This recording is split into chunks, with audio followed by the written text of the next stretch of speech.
လှပတဲ့ကျောင်းသူလေးတစ်ယောက်ဟာအပန်းဖြေစခန်းမှာသူမရဲ့ရည်စားနဲ့အတူဝိုင်းပြပြကစားနေခဲ့ပါတယ်သူတို့မသိခဲ့တာကတော့တတ်သမားနှစ်ယောက်ဟာတစ်သားတိုင်ပုံကြီးတွေကိုအကာအကွယ်ယူရင်းအခွင့်ကောင်းကိုစောင့်ဆိုင်ကတိတ်တဆိတ်ချင်းကပ်လာနေခဲ့တာပါပဲ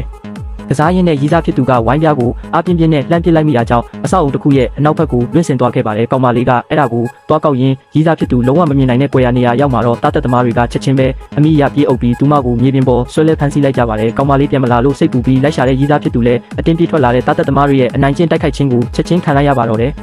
သူဟာဒဏ်ရာတွေနဲ့လဲကျကြံရစ်ပြီးရည်စားဖြစ်သူကိုအတင်းအဓမ္မဖမ်းခေါ်သွားတာကိုဘာမှမတတ်နိုင်ပဲရင်နာနာနဲ့ကြည်နေခဲ့ရပါတယ်။တတ်သမားတွေကကောင်းမလေးကိုပါဆက်ပိတ်ပြီးတန်လောင်အိမ်ထဲထက်ကလောင်အိမ်တကားကိုဝုန်းကနေပိတ်ပစ်လိုက်ကြပါတယ်။သူမတတိယလာတဲ့အခါလောင်အိမ်ထဲမှာသူမလိုပဲဖမ်းဆီးခံထားရတဲ့နောက်ထပ်မိန်းကလေးတစ်ယောက်ကိုပါတွေ့ရှိသွားပါတယ်။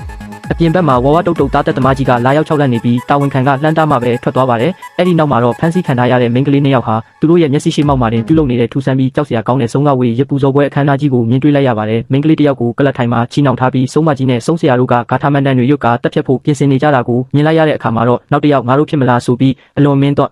ဒီပြက်ချောက်ချသွားကြပါတော့တယ်